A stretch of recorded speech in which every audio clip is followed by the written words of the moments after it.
హల్లెలూయా. దేవుని వాక్యం వినటానికి అందరూ సంతోషంగా ఉన్నారా? ఆమేన్. హల్లెలూయా.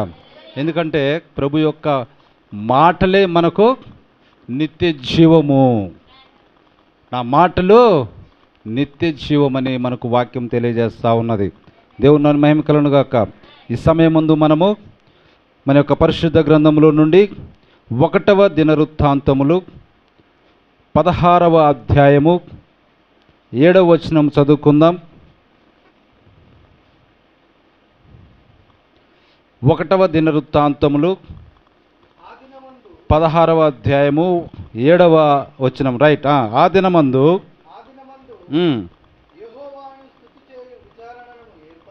యెహోవాను స్తుతి చేయు విచారణను ఏర్పరచి దావీదు ఆసాపు చేతికిని వాని బంధువుల చేతికిని దానిని అప్పగించెను. ఆ స్తుతి విధమేమనగా. చాలయా, చిన్న ప్రార్థన చేసుకుందాం.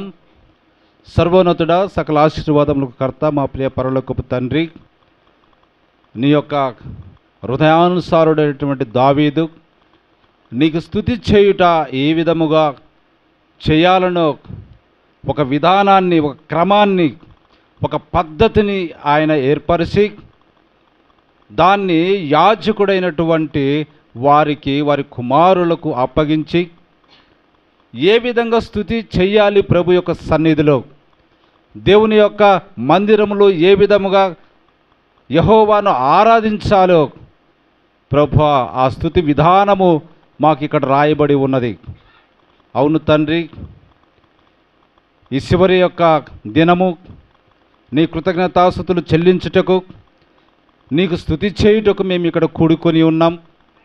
ఈ లేఖనాన్ని గొప్ప పరిశుద్ధాత్ముడుగా మీరు స్వీకరించి నీ యొక్క దాసుడను, ఈ సంఘమునకు సేవకుడైన నన్ను ప్రభువా మీరే ప్రేరేపించి నీ శిలువ సాటున మరుగుపరిచి, నా పెదవులు కాదు నాయన, మీరే మాట్లాడి మీ ఆలోచనలను ప్రభువా మీరు పుట్టించి నీ యొక్క సంఘముతోటి మీరు మాట్లాడమని నీకే ఈ లేఖనాన్ని అప్పగించుకుంటూ ఈ స్తుతి ప్రకారము ఇక రాబోయే సంవత్సరంలో మేము ఎల్లప్పుడూ దాని పట్ల శ్రద్ధ కలిగి ఉండులాగున మాకు నేర్పమని, కాబట్టి మా యొక్క చెవిని, మా హృదయాలను మీరు సున్నతి చేసి నీకు ఇష్టమైన వారిగా మేము ఉండులాగున సహాయము చేయమని నీకే ఘనత, మహిమ, ప్రభావములు చెల్లించుచు యేసుక్రీస్తు నామమున స్తుతించి ప్రార్థన చేయుచున్నాము. ఆమెన్. మనందరం కూర్చుందాం. దయచేసి మీరందరూ కూర్చుని బ్రదర్స్ అండ్ సిస్టర్స్.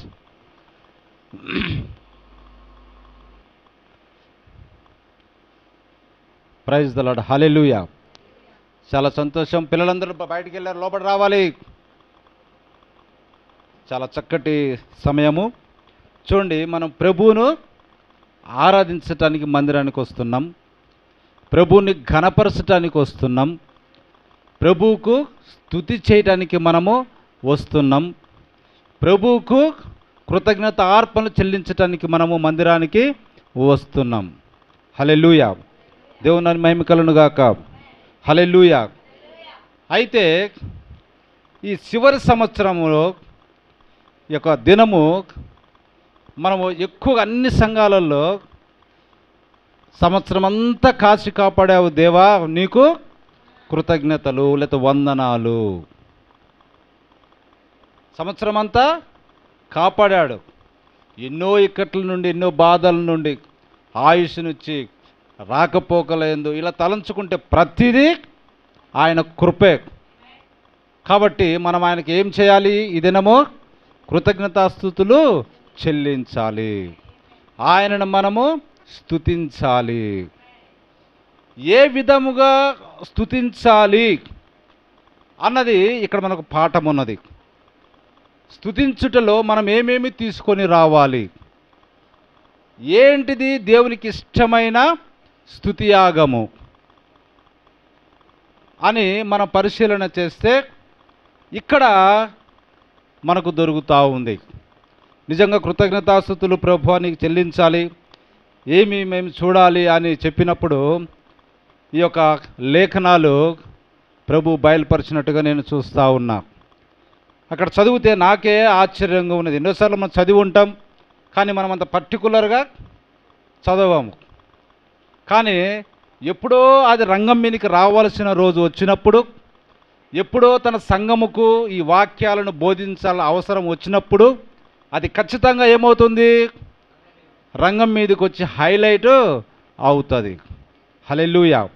ఎప్పుడో రాయబడిన యెషయా గ్రంథంలోని మాటను ప్రభు రంగం మీదకి వచ్చి ఆ యొక్క సమాజ మందిరంలోకి విశ్రాంతి దినమును వెళ్ళి ఆయనకు యెషయా గ్రంథాన్ని చేతికిచ్చినప్పుడు ఒక చోటు ఆయనకు దొరికింది.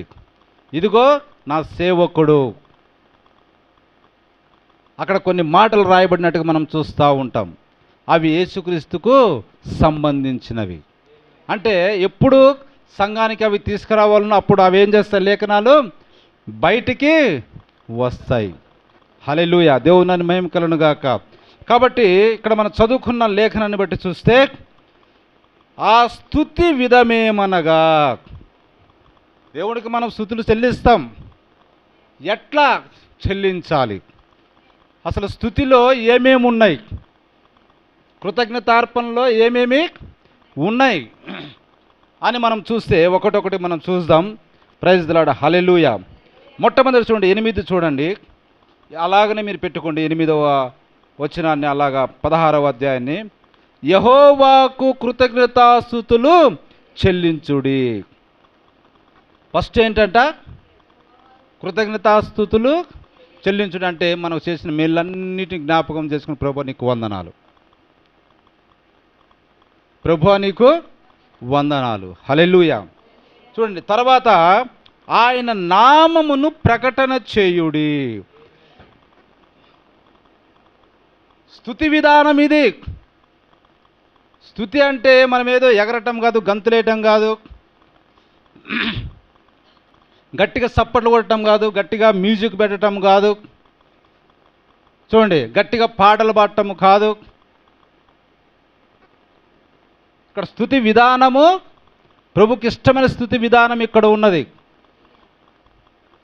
ఏంటిది ఆ విధానం అంటే, ఫస్ట్ నువ్వు లేస్తుంగానే దేవునికి కృతజ్ఞత, ప్రభువా మరి యొక్క సూర్యోదయాన్ని నాకు ఇచ్చావు, ఈ దినములోకి నన్ను ప్రవేశపెట్టావు, జీవంతోటి నన్ను ఉంచావు, నీకు వందనాలు. సంఘమును ఉంచావు, కుటుంబాన్ని ఉంచావు, నా పిల్లలను ఉంచావు, నీకు వందనాలు. హల్లెలూయా. చూడండి, ఆ తర్వాత రెండవదిగా ఏమున్నది, మనకు కావలసినది ఏంటంటే ఇదే, ఆయన కోరుకున్న స్తుతి విధానము ఇదే ఇక్కడ ఉన్నది. ఏంటిదంటే అది ఆయన నామమును ప్రకటన చేయుడి. ఆమేన్. హల్లెలూయా. ఒక క్రైస్తవుడిగా, క్రీస్తుని నమ్మిన ఒక పురుషుడు లేదా స్త్రీగా, కుమార్తెగా, కుమారుడిగా మన మీద ఆయన ఉంచిన భారము ఏమైనా ఉన్నది అని అంటే అది ఏంటిది, ఆయన నామాన్ని ప్రకటించుటే. ఆమేన్. హల్లెలూయా. అది నువ్వు ఎట్లా వ్యక్తపరుస్తావో అట్లా వ్యక్తపరచు, నీకు ఎట్లా అనుకూలంగా ఉంటే అట్లా నువ్వు దాన్ని చెయ్యి. కానీ నీ మెయిన్గా నీ టార్గెట్ ఏముండాలి, దేవుని నామాన్ని ప్రకటన చేయాలి. నువ్వు కరపత్రిక ఇస్తావో, నోటి మాటతో చెప్తావో, సహాయం చేసి చెప్తావో, ఎలా చేస్తావో అది నీ ఇష్టం. కాబట్టి ప్రభువు కూడా మీరు వెళ్ళి సర్వ సృష్టికి సువార్తను ప్రకటించండి అన్నాడు. అదే స్తుతి నిజంగా ప్రభువుకు. హల్లెలూయా. అంతేగాని మనలాగా మ్యూజిక్లు పెట్టుకొని లేకపోతే డ్రమ్ములు కొట్టుకొని ఆరాధన చేసి ఇట్లా రకరకాల అవన్నీ కాదు. ఇవన్నీ ఆయనను మనం ఆరాధించే విధానంలో మనం చేర్చుకున్నాం, మంచిదే. మనకు పాత నిబంధన గ్రంథములు ఈ కార్యములన్నీ ఉన్నాయి, దానిని బట్టి మనం చేస్తున్నాం. కానీ అస్సలైన మన స్తుతి విధానము ఏంటిదంట, ఆయన నామాన్ని ప్రకటన. ఫర్ సపోజ్ నేను అనుకుంటున్నా, ఒక చిన్న విజిటింగ్ కార్డ్స్, ఇప్పుడు నేను పాస్టర్ని, విజిటింగ్ కార్డ్స్ మనం చేస్తాం, దాంట్లో ఒక చిన్న వాక్యమును మనం పెట్టి కార్డ్స్ ఇచ్చినా ఏమవుతుంది? ఆయన గూర్చి ఒక ప్రకటన మనం చేస్తున్నట్టే. అట్లనే మీరు కూడా ఏదైనా ఒక విజిటింగ్ కార్డ్స్ ఏదైనా మీరు చేయాలనుకుంటే, ఫర్ సపోజ్ బ్రదర్ ఉన్నారు, జోసెఫ్ బ్రదర్, ఆయన మేస్త్రి వాళ్ళ కూడా ఏమున్నది? విజిటింగ్ కార్డ్స్ ఉంది. దాని మీద ఒక వాక్యం రాసి ఎంతోమందికి విజిటింగ్ కార్డులు ఇస్తే దాన్ని చూసినప్పుడు ఏముంటుంది? అది ప్రకటన చేసినట్టు. ఎంతోమంది చిన్న చిన్న స్టిక్కర్లు తయారు చేసుకుంటారు, దేవుడి గురించిన స్టిక్కర్లు. ఏ బస్సులకో, ఏ గోడలకో, ఏ వీధి లైట్ల స్తంభాలకో ఎక్కడో ఒక చోట దాన్ని మెల్లిగా అంటించేస్తారు. ఏంలే, యేసుక్రీస్తు అందరికీ ప్రభువు. చిన్న వాక్యమే. అవి కొట్టించుకొని అక్కడక్కడ అంటించుకుపోయినామనుకో, దాన్ని వందల కనీసం 10 మంది అన్నా చదువుతారు.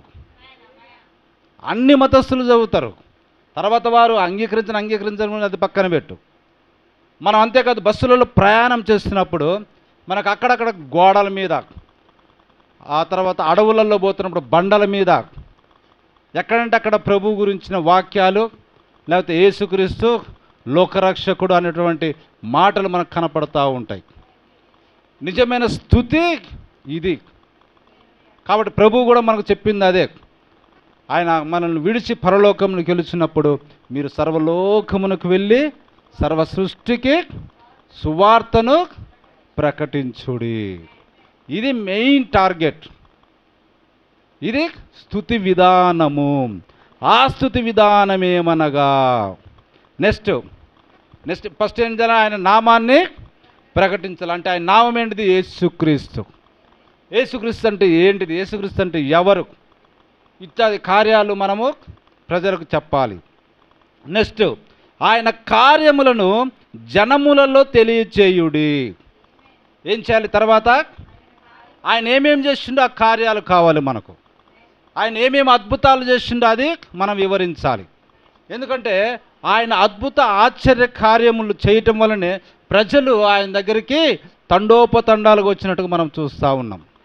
అంటే ఒక వ్యక్తిని ఆకర్షించాలంటే ప్రభువు ఏం చేస్తూ ఉన్నాడు?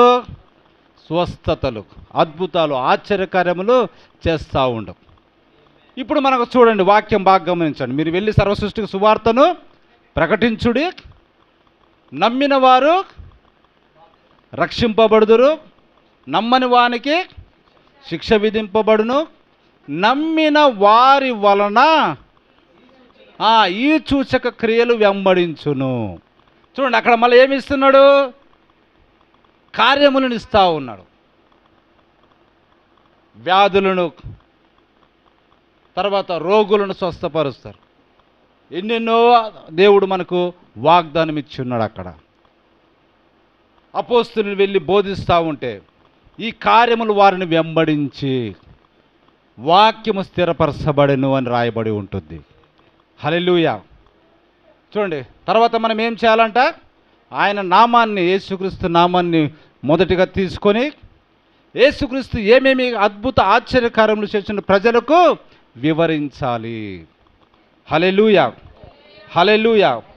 నెక్స్ట్ మన యొక్క టార్గెట్ అది 2024వ సంవత్సరం. రేపటి నుంచి మన టార్గెట్ అదే. అంటే దాని అర్థం ఏంటి? స్తుతి చేస్తున్నావు, స్తుతి చేస్తా ఉన్నావు. ఇంకా చూడండి, ఆయనను గూర్చి పాడుడి. ఏం చేయాలి? మనం ఎందుకు పాడుతున్నాం? వీధి కూటములు పెట్టినప్పుడు మనం ఎందుకు పాడుతున్నాం? ఎక్కడికన్నా వెళ్ళినప్పుడు ఒక ప్రార్థన చేసేటప్పుడు కూడా, ఇప్పుడు చూడండి, సహోదరుడు చిన్న సాక్ష్యం చెప్పడానికి ముందు ఏం చేశాడు?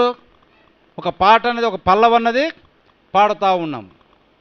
కాబట్టి పాటలు కూడా స్తుతి విధానములో ఒక భాగం అయి ఉన్నది. ఆమేన్, హల్లెలూయా. చూడండి, ఆయనను గురించి పాడుడి. మన గురించి మనం కాదు, లేకపోతే ఎవరి గురించో కాదు, యేసుక్రీస్తుని గూర్చి పాడుడి. హల్లెలూయా. ఇంకోటి, ఆయనను కీర్తించుడి. ఆయన అద్భుత క్రియలన్నిటిని గూర్చి సంభాషణ చేయుడి. ఆయన అద్భుత కార్యముల గురించి మనం ఏం చేయాలంట? సంభాషణ చేయాలి. అది ఏదైనా ఉండని, ప్రతి ఒక్కరి కుటుంబంలో తప్పకుండా ఒక అద్భుత కార్యం, లేకపోతే ఒక సూచక క్రియ అనేది మనకు కంపల్సరీగా జరిగి ఉంటుంది. అది రోగము కావచ్చు, లేకపోతే ఇంకోటి కావచ్చు, ఏదైనా కావచ్చు. దాని గురించి మనము ఇతరులతోటి మనము మాట్లాడాలి. హల్లెలూయా. రైట్. దాని గురించి మనం ఇతరులతోటి మాట్లాడాలి. ఫర్ సపోజ్ చెప్తున్నా, అయ్యా నీ కుమారులు కుమార్తెలు బాగున్నారా? సింపుల్. ఎవరైనా మనకు అడుగుతారు, నీ కుమార్తెలు కుమారులు నువ్వు ఎలా ఉన్నావు, బాగున్నావా, నీ కుటుంబం బాగుందా, నీ పిల్లలు బాగున్నారా అని మనల్ని అడుగుతారు సహజంగా. అడిగినప్పుడు అవును బ్రదర్ చాలా బాగున్నాం, లేకపోతే అది పరాయి వ్యక్తే కావచ్చు, అవునండి నా కుమారులు నా కుమార్తెలు కుటుంబం బాగుంది. నీకు తెలుసా, నా కుమార్తె లేకపోతే నా కుమారుడు 10 సంవత్సరాల క్రితం ఫలాని రోగంతో హాస్పిటల్ పాలై మేము చేతులు ఎత్తేసి హోప్ లేకపోయినప్పుడు అద్భుతంగా యేసుక్రీస్తు మా కుమార్తెను కాపాడాడండి, లేకపోతే నా కుమారుని కాపాడండి. సంభాషణలో మనము చూడండి ఇలాగా తీసుకొస్తే ఏం జరుగుతూ ఉంది, ఆయన అద్భుత క్రియలన్నిటిని గూర్చి సంభాషణ.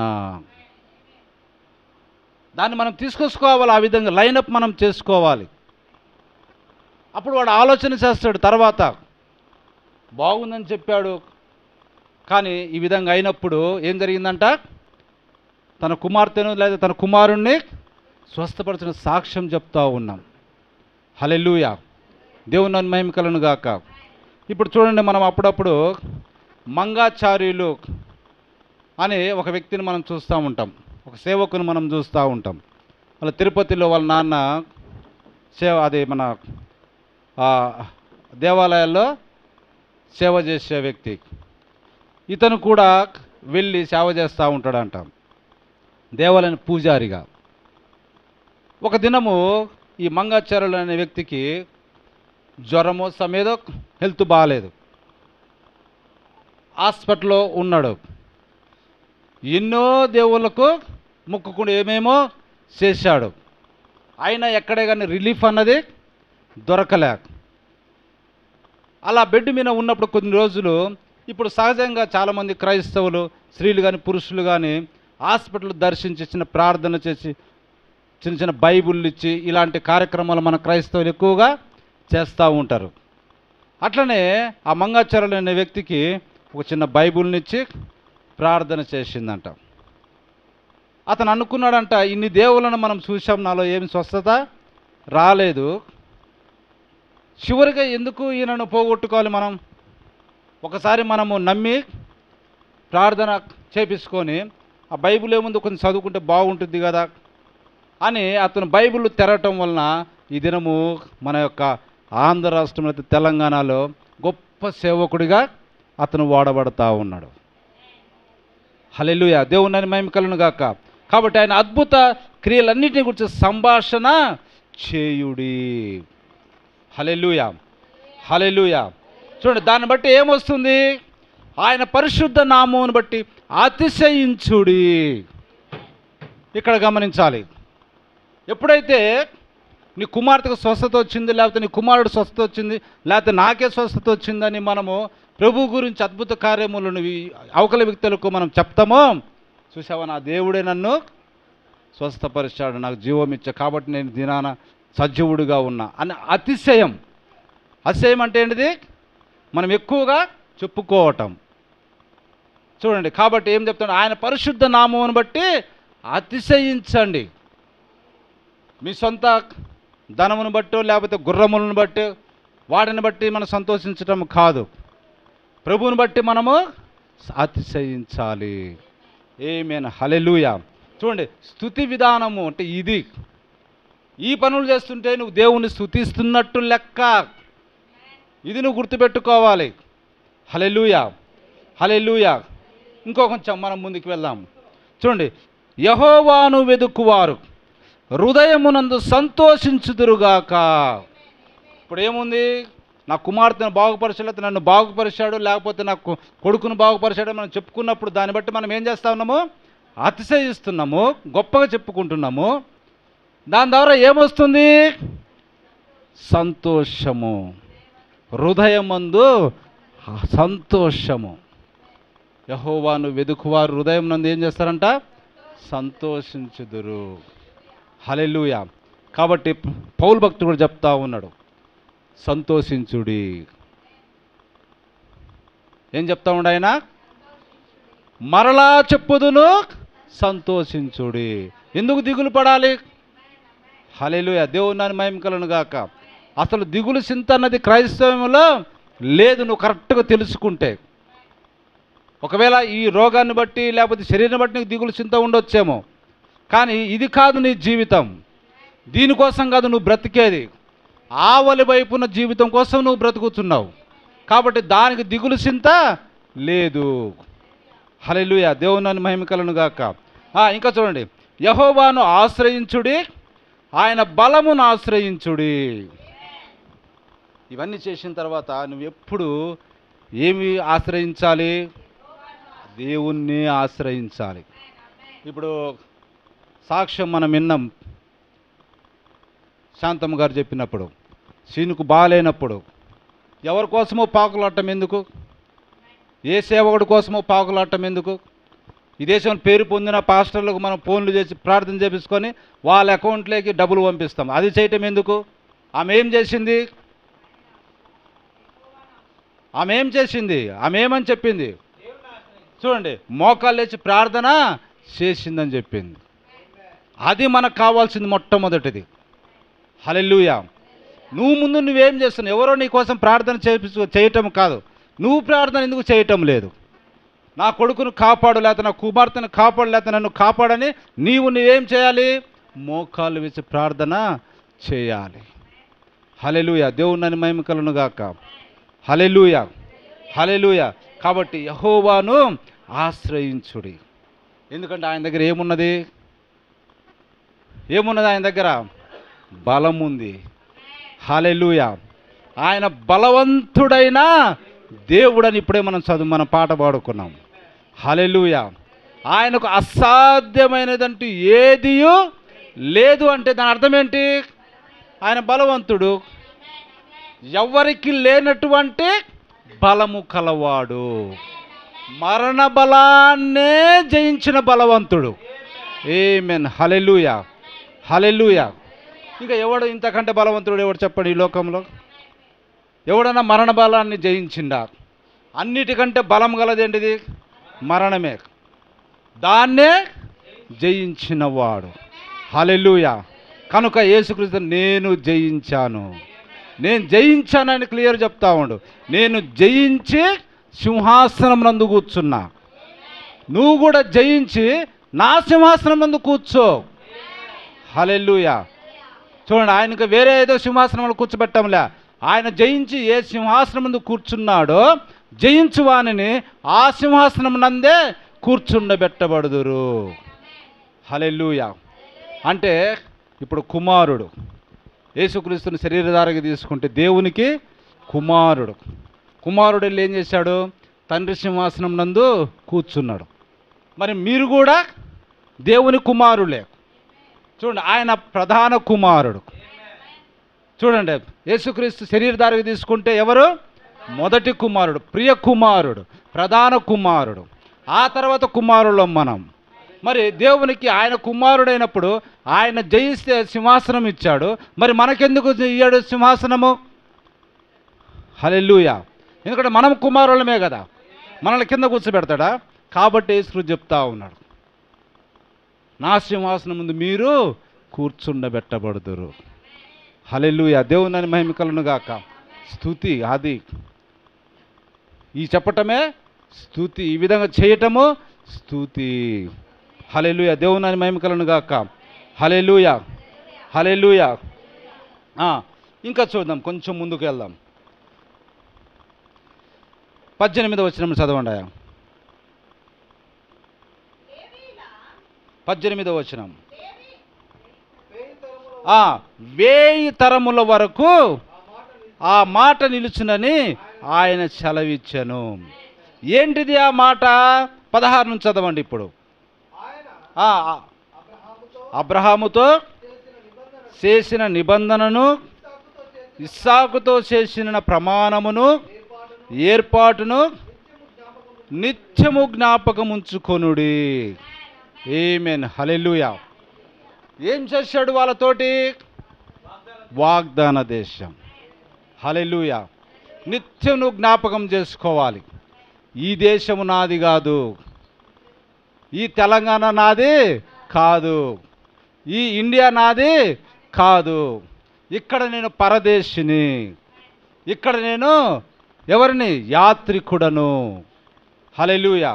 అట్టయితే నా దేశం అంటూ ఒకటి ఉన్నది, నా సొంత దేశం అంటూ ఒకటి ఉన్నది. అదేంటిది? పరలోకము. ఆమేన్. హల్లెలూయా. మరి నువ్వు వేరే దేశానికి పోవాలంటే ఏం కావాలి నీకు? చూడండి, ఇంగ్లీష్లో వీసా, లేకపోతే ఇంగ్లీష్లో పాస్పోర్టు. తెలుగులో ఏమంటారు?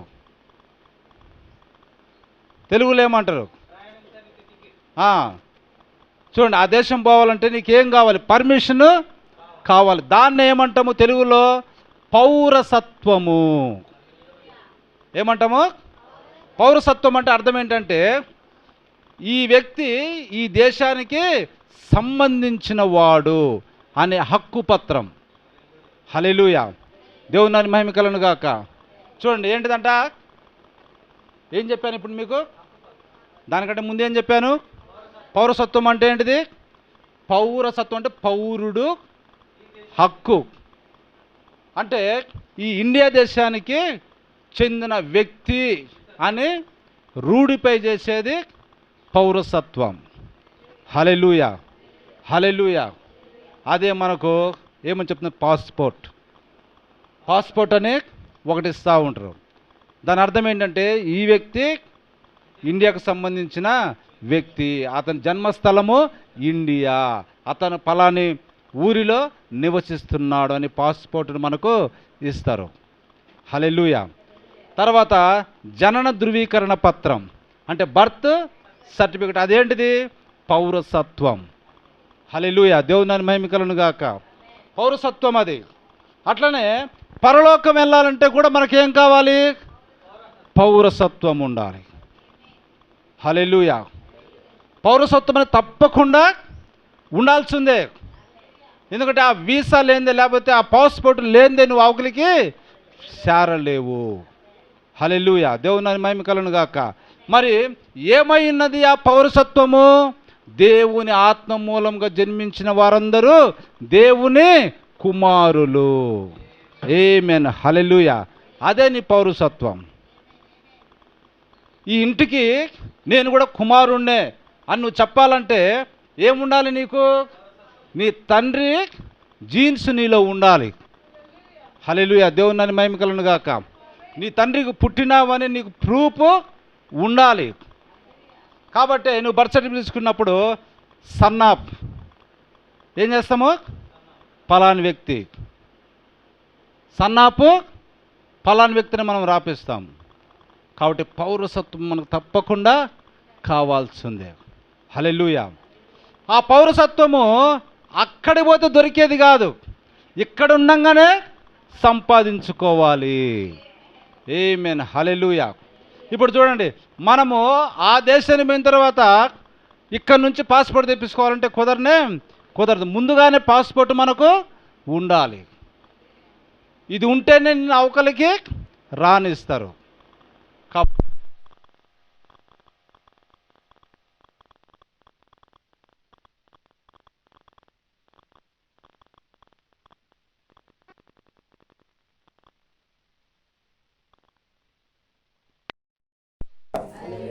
అప్పుడు రికార్డ్ అవుతుంది. హల్లెలూయా. దేవుని మహిమ కలుగును గాక. హల్లెలూయా. అది ఎప్పటికంట చూడండి, 1000 తరముల వరకు ఆ మాట నిలుచునని ఆయన సెలవిచ్చాను. ఎన్ని తరాలకు? 1000 తరాలు. హల్లెలూయా. హల్లెలూయా. కాబట్టి పౌరసత్వం మనకు ఇంపార్టెంట్. ఇవన్నీ ఒకదానికి ఒకటి లింకులు. స్తుతి అంటే ఇది, ఒకదానితో ఒకటి సంతోషం, ఆయన నామాన్ని ప్రకటించటం, ఆయన చేసిన క్రియలను తెలపటం. ఇట్లా చూడండి ఎన్ని వస్తుంది. ఇది స్తుతి, నిజమైన స్తుతి.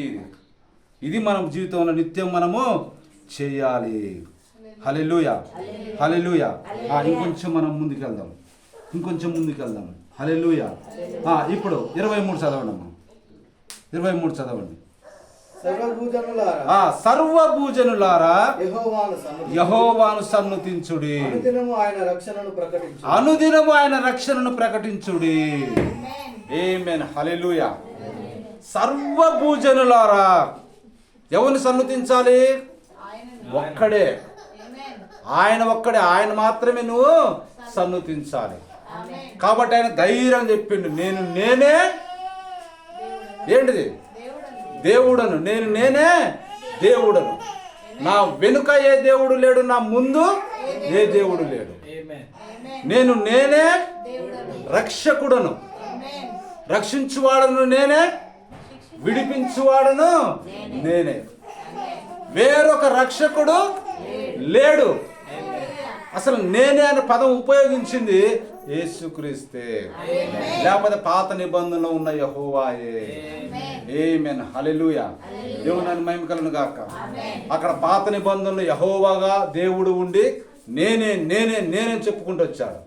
అలాగనే క్రొత్త నిబంధనలోకి వచ్చాక అదే దేవుడు యేసుక్రీస్తుగా నేనే అని ఆయన చెప్తా ఉన్నాడు. నేనే రక్షకుడిని, నేనే జీవము, నేనే మార్గము, నేనే సత్యము, నేనే గొర్రెలకు కాపరి, గొప్ప కాపరి.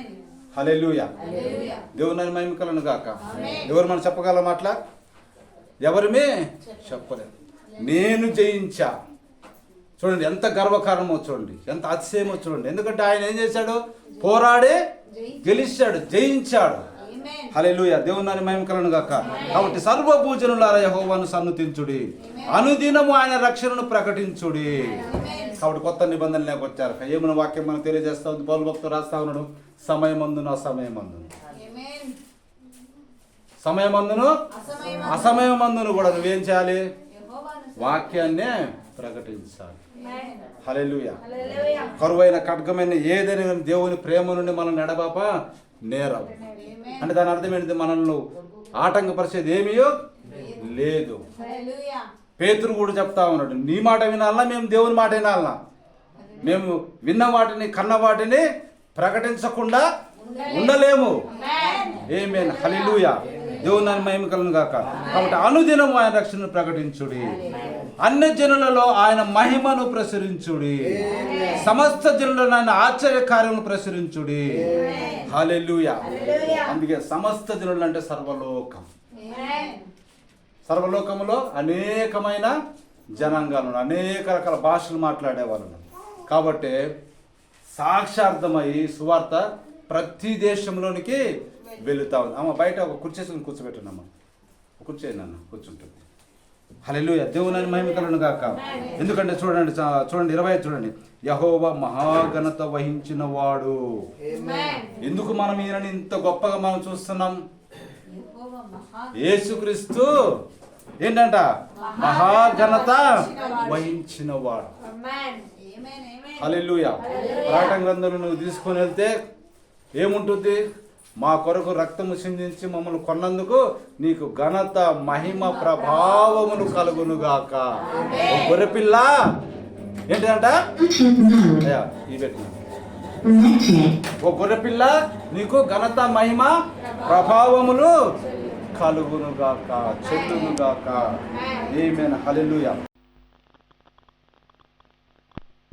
హల్లెలూయా. ఇంకా చూడండి, యెహోవా మహాఘనత వహించిన వాడు, ఆయన బహుగా స్తుతి నొందదగిన వాడు. ఏంటంట? ఆయన బహుగా స్తుతి నొందదగిన వాడు. కాబట్టి ఆ గొర్రెపిల్ల ఎదుట, దేవుని ఎదుట 24 పెద్దలు సింహాసనం నందు కూర్చుని ఉండి ఏం చేస్తున్నారు? తలల మీద కిరీటములు పెట్టబడి ఉంటే వాళ్ళు కూడా గొర్రెపిల్ల ముందు నువ్వు మహాఘనత వహించిన వాడివి. చూడండి, కాబట్టి ఆ యొక్క కిరీటములు తీసి కింద పడేసి ఆయనకు ప్రమాణం చేసినట్టుగా మనం చూస్తూ ఉన్నాం. హల్లెలూయా. ఏంటంటే ప్రతి వాని నాలుక, ప్రతి వాని మోకాళ్ళు యేసుక్రీస్తు నామమున వంగవలసింది, ఆయన ప్రభు అని ఒప్పుకొనవలసినదే. ఆమేన్, హల్లెలూయా. ఎందుకంటే అంత ఘనత వహించిన వాడు. ప్రపంచ దేశంలో ఎవరినైనా చూడు, ఇలాంటి ఘనత వహించిన వాడు మరి ఎవరునూ లేరు. ఓన్లీ ఒక్కడే. ఆయన ఎవరు? యేసుక్రీస్తు. హల్లెలూయా. ఆయన బహుగా స్తుతి నొందదగిన వాడు. కాబట్టి ఎన్ని కోట్ల మంది ఈయనను ఆరాధిస్తూ ఉన్నారో ఒకసారి గమనించండి. ప్రపంచంలో ఎక్కువగా ఆరాధించబడుతున్న దేవుడు ఎవరైనా ఉన్నాడు అంటే ఆయన ఎవరు? యేసుక్రీస్తే. హల్లెలూయా. బహుగా స్తుతి నొందదగిన వాడు, సమస్త దేవతల కంటే ఆయన పూజ్యుడు. ఏమని చెప్తా ఉన్నది వాక్యము? సమస్త దేవతల కంటే ఆయన పూజ్యుడు. పూజ చేయాలంటే ఆయనే, ముందున్నవాడు ఆయనే. హల్లెలూయా. దేవుని మహిమ కలుగును గాక.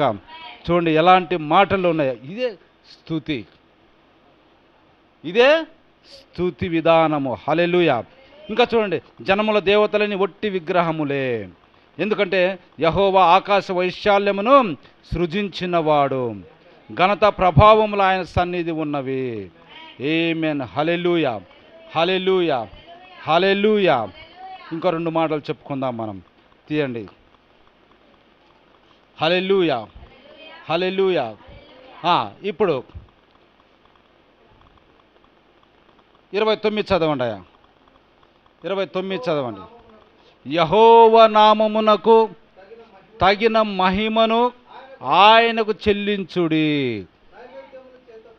నైవేద్యములు చేతపుచ్చుకొని ఆయన సన్నిధిని చేరుడి, పరిశుద్ధ అలంకారములకు ఆభరణమును ధరించుకొనుడి.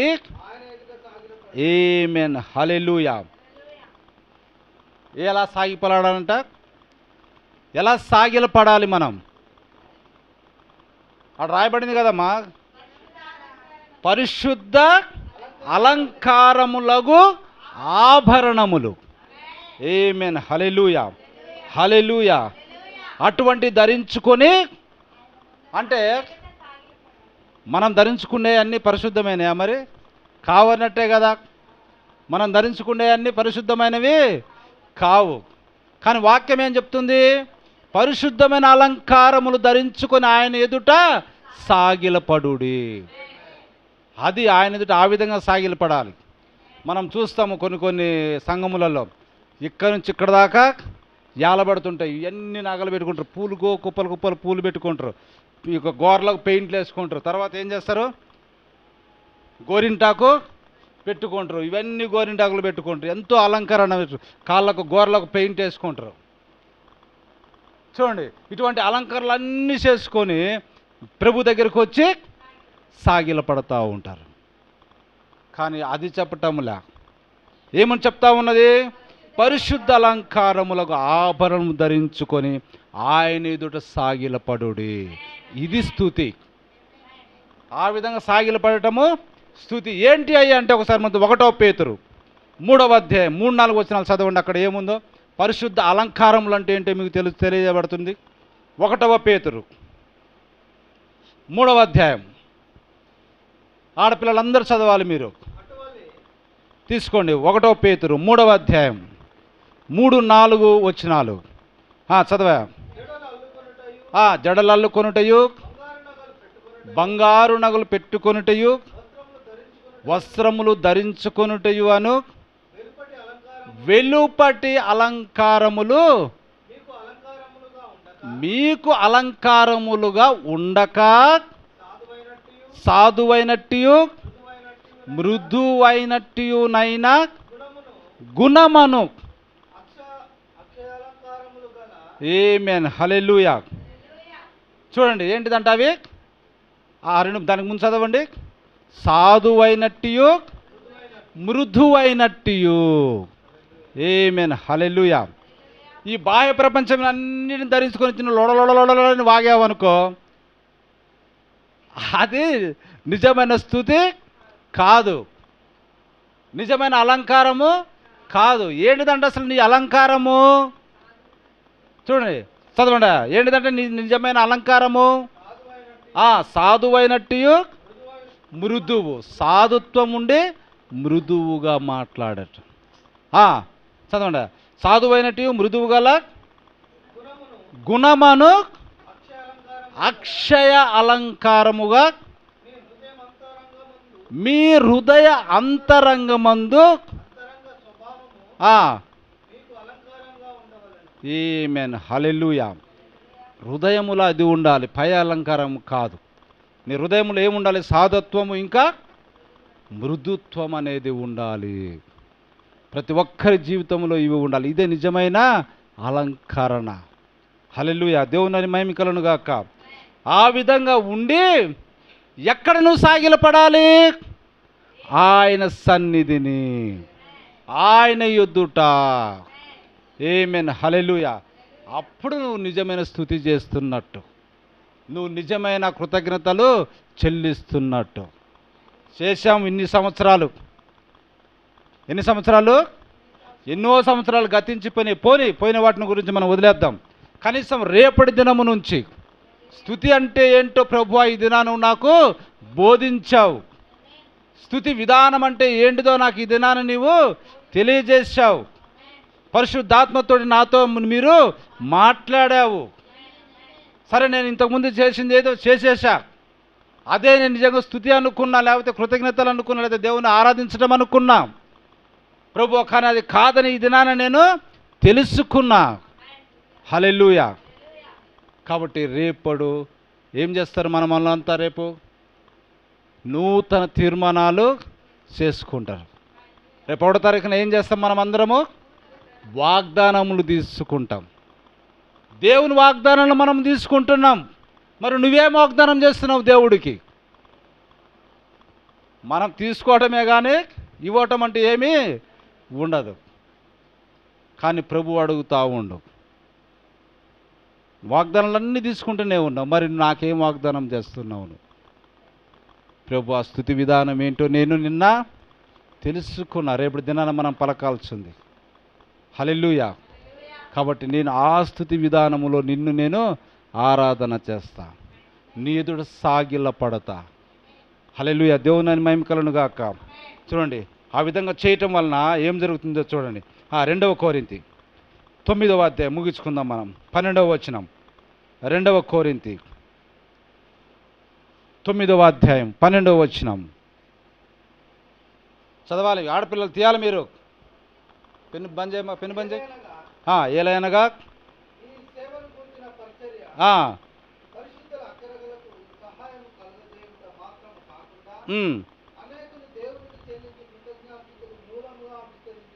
ఆమేన్. హల్లెలూయా. బాగా గమనించండి, అక్కడ సేవ ఏ విధంగా విస్తరిస్తుందంట. సేవ అంటే మనం చేసేది కాదు, ప్రపంచం అంతా దేవుని వాక్యము ఏ విధంగా విస్తరిస్తుంది? ఫస్ట్ నీ హృదయాంతరంగములో మృదువైన సాధువైన అలంకారము లాంటి గుణము ఉంటే, దాంతో నీవు ప్రభు దగ్గర సాగిల పడితే ఏమవుతుందంట? సేవ విస్తరించబడుతుంది. ఆమేన్. హల్లెలూయా. చూడండి, నీకు తెలియకుండానే నువ్వేం చేస్తున్నావు? సేవను విస్తరించేదానికి నువ్వు తోడ్పాటు అవుతున్నావు. ఇప్పుడు చూడండి, ఇక్కడ చెప్పబడినట్టుగా వెలుపటి అలంకరణ, బంగారు నగలు ధరించుకుంటా, జలడలు కొనుట, రకరకాల విలువైన బట్టలు కట్టుకోముట, దీనివల్ల నువ్వు సేవను విస్తరించడానికి వీలు లేదు. నిన్ను చూసి అసలు ఎవరు రారు. నువ్వే లోక సంబంధంగా మొత్తం ఉన్నావు, మమ్మల్ని ఏం మారుస్తావు? నీ అవతారమే ఆ విధంగా కనబడుతుంది. నువ్వెట్లా ఇంకా సాక్షిగా ఉంటావు? కానీ హృదయములో ఇవి ఉంటే, ఈ హృదయాలంకరణ నువ్వు కలిగి ఉంటే, పరోక్షంగా నువ్వు దేనికి సహాయపడతా ఉన్నావు? సేవ విస్తరణకు. అంటే ఆయన రాజ్య సువార్తకు విస్తరించటానికి నువ్వు సహాయపడతా ఉన్నావు. అదే ఉంది అక్కడ. అనేకులు, మళ్ళీ ఒకసారి చదవా, అదే పెట్టుకోండి, చదవండి మాకు. ఈ సేవను గూర్చిన పరిచర్య, పరిశుద్ధుల అక్కరలను సహాయము కలుగజేయుట కాకుండా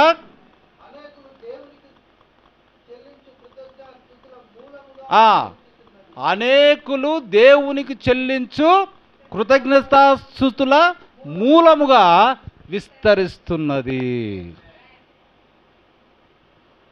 చూడండి, నువ్వు ఆయనను ఆరాధిస్తున్నావు, ఆయన నామాన్ని ప్రకటిస్తున్నావు, ఆయన అద్భుత కార్యాలను ఆశ్చర్యకార్యాలను ప్రకటన చేస్తున్నావు, ఆయనని ఆశ్రయిస్తున్నావు. చూడండి, ఆయన నామాన్ని గొప్ప చేస్తున్నావు, ఈయన ఒక్కడే ఘనమైన వాడని నువ్వు చెప్తున్నావు, ఆయన పూజనీయుడని నువ్వు చెప్తా ఉన్నావు. ఇవన్నీ బాగానే ఉన్నాయి.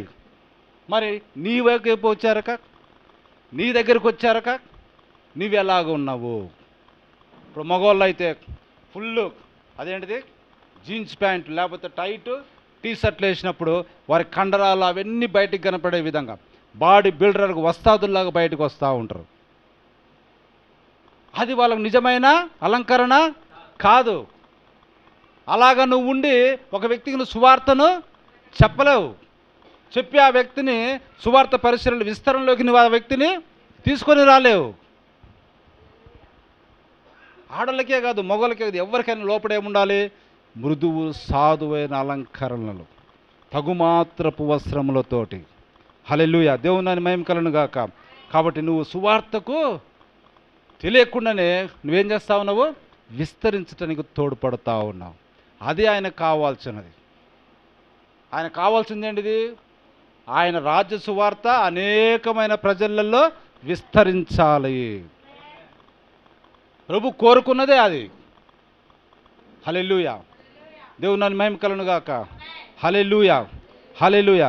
ఇంకొంచెం చూద్దాం. కాబట్టి ఈ విధంగా నువ్వు సాధువుగా, మృదువుగా, సామాన్యతలో నువ్వు జీవిస్తూ ఉంటే వాక్యం ఏం చెప్తా ఉందో చూడండి, ఎంత చక్కటిది ఉంది. ఫిలిప్పీయులకు రాసిన పత్రిక 4వ అధ్యాయం 6వ వచనం. ఎంత విలువగల మాట ఇక్కడ మనకున్నదో.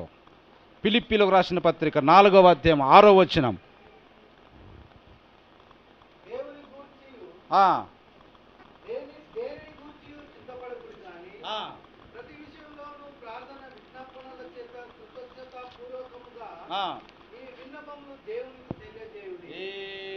హల్లెలూయా, హల్లెలూయా.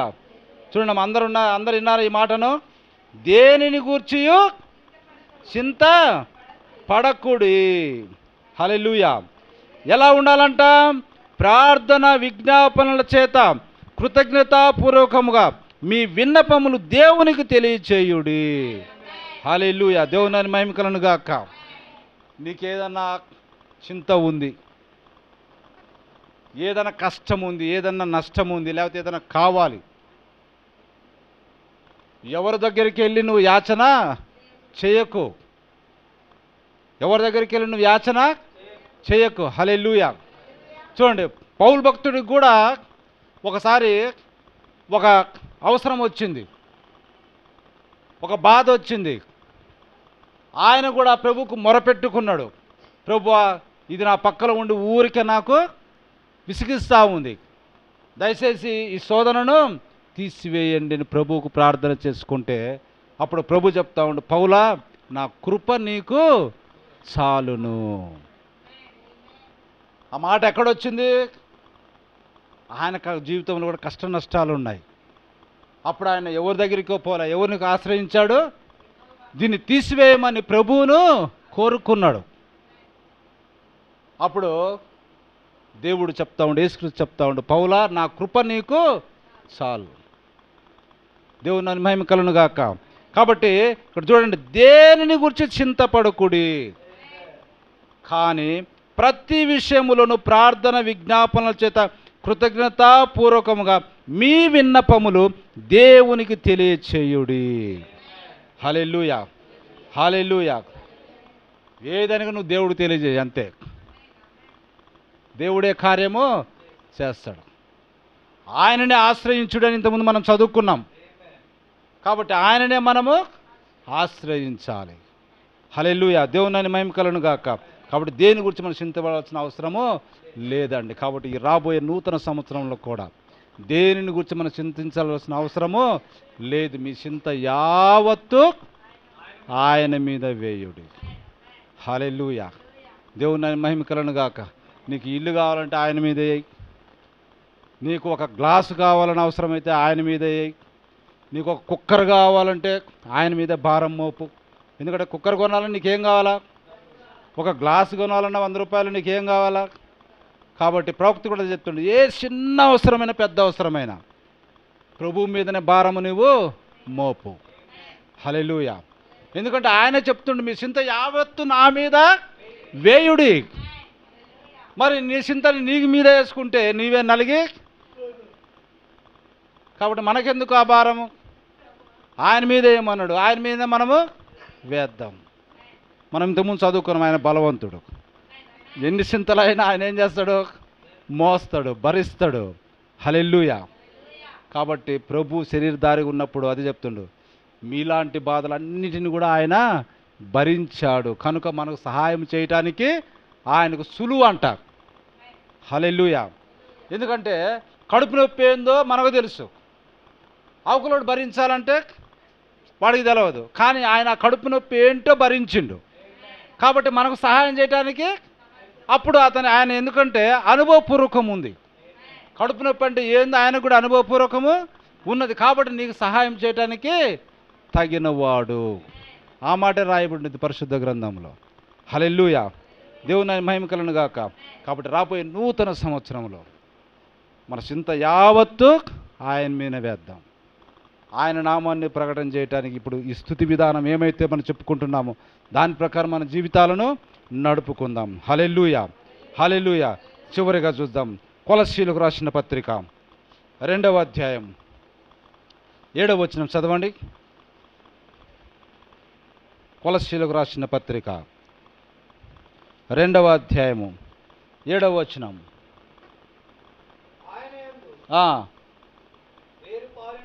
ఆమేన్. కాబట్టి మీరు ప్రభు అయిన యేసు క్రీస్తునందు ప్రభు అయిన క్రీస్తు యేసు అంగీకరించిన 2:7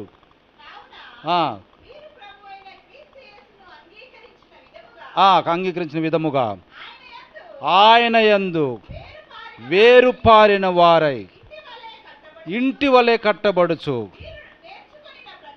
మీరు నేర్చుకొనిన ప్రకారముగా విశ్వాసమందు స్థిరపరచబడుచు కృతజ్ఞతాస్తుతులు చెల్లించుట యందును విస్తరించుచు ఆయన యందుండి నడుచుకొనుడి. ఆమేన్. రేపు తలముచ్చి మీరు ఏ విధంగా నడుచుకోవాలి? ఏ విధంగా మీరు నడుచుకోవాలంటే ఇదిగో ఇక్కడ ఉన్నది చూడండి. యేసుక్రీస్తునందు మీరు ఏమైతే అంగీకరించారో దాని ప్రకారముగా వేరుపారిన వారై, అంటే మీ విశ్వాసము లోపటికి వేయబడిన లంగరు వలె, వేర్లు లోపటికి వెళ్ళిపోయిన వృక్షము ఎన్నటికీ పడిపోదు. ఇంటి మీద కట్టబడిన రాయి మీద కట్టబడిన ఇంటి వలె ఆ విధంగా స్థిరముగా ఉండాలి. ఇంటి వలె కట్టబడుచు మీరు నేర్చుకున్న ప్రకారముగా విశ్వాసమందు స్థిరపరచబడుచు.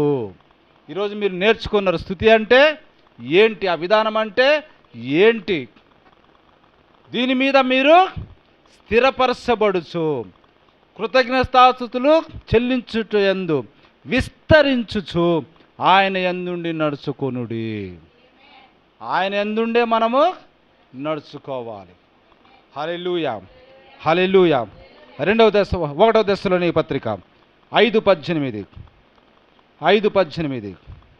1వ దశలోనికి 5:18 ఆమేన్. ప్రతి విషయమందును కృతజ్ఞతాస్తుతులు చెల్లించుడి, ఈలాగు చేయుట యేసుక్రీస్తునందు మీ విషయములో ఏంటంటే మీ విషయములో దేవుని చిత్తము అది. హల్లెలూయా. దేవుని చిత్తం ఏంటో నేను చేస్తా, దేవుని చిత్తం నాకు తెలుసు, నేను ఏదో చేస్తాను మనం అంటాం. ఏంటిదంట దేవుని చిత్తము? చూడండి, ఇది దేవుని చిత్తం ఏంటిదంట? మళ్ళీ ఒకసారి చదవండమ్మా.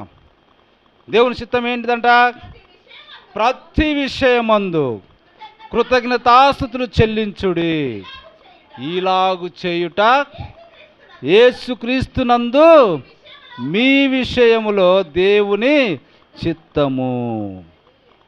కాబట్టి ఈ విధంగా చేయటం దేవుని చిత్తము. ఆయన చిత్తాన్ని నెరవేర్చడానికే యేసుక్రీస్తు వచ్చాడు.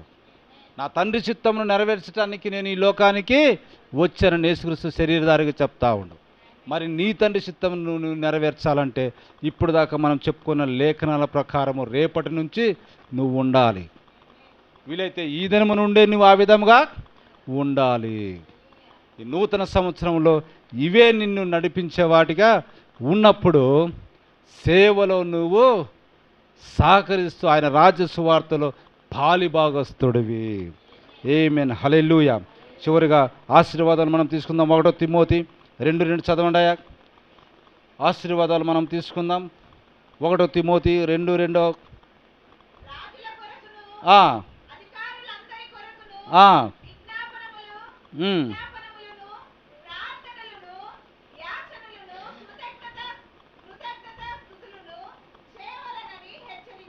ఆమేన్, హల్లెలూయా, హల్లెలూయా. కాబట్టి ఏం చేయాలంట మనము కంపల్సరీగా మనం ఏం చేయాలి? మన అధికారుల కొరకు ప్రార్థన చేయాలి. ఇవన్నీ చేస్తూ చివరికి మనం ఏం చేయాలి? మళ్ళీ చదవండి అమ్మా, దాన్ని మళ్ళీ చదవండి.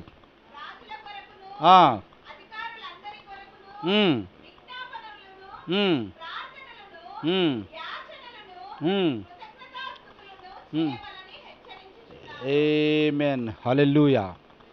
ఎందుకంటే వారి సహకారం మనకు కంపల్సరీగా కావాలి. ఏ అధికారమైన ప్రభు వలననే కలిగి ఉన్నది. 1 తిమోతి 2:2లో ఈ మాట ఎంతో క్లియర్గా ఉంది. ఏంటంట? రాజుల కొరకు మనం ప్రార్థన చేయాలి. ఇంకా అధికారుల కొరకు మనం ప్రార్థన చేయాలి. వారి కొరకు విజ్ఞాపన చేయాలి, యాచనలు చేయాలి. విజ్ఞాపనములు, ప్రార్థనలు, యాచనలు, కృతజ్ఞతాస్తుతులు చేయవలనని హెచ్చరించుచున్నాను. ఆమేన్, హల్లెలూయా. ఒక మాట చెప్పటం కాదు. పౌలు భక్తుడు ఏం చేస్తా ఉన్నాడు?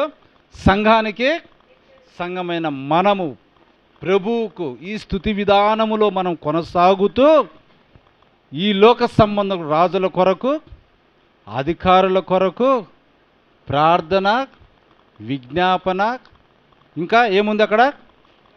యాచనలు, కృతజ్ఞతాస్తుతులు చెల్లించాలని హెచ్చరిక. హల్లెలూయా. దేవుని మహిమకలను గాక. కాబట్టి రేపటి నుంచి నూతన సంవత్సరంలో మనం ఏదైనా తీర్మానం చేసుకోవాలి అని అనుకుంటే ఈ స్తుతి విధానములో ప్రభువా నా జీవితాన్ని గడుపుతా, ఈ స్తుతి విధానములో నేను నా జీవితాన్ని కొనసాగిస్తా అనే వాగ్దానం మనము పొందుకోవాలని నేను కోరుకుంటా ఉన్నా. దేవుడు మిమ్మల్ని అందరినీ దీవించునుగాక. దేవుడు తన పరిశుద్ధ వాక్యమును దీవించునుగాక. తలలో ఉంచినట్టే మనం ప్రార్థన చేసుకుందాం. క్లోజ్ చేసాను. అందరు కూడా లోపలికి రావాలి. బయట ఎవరైనా ఉంటే మగపిల్లలు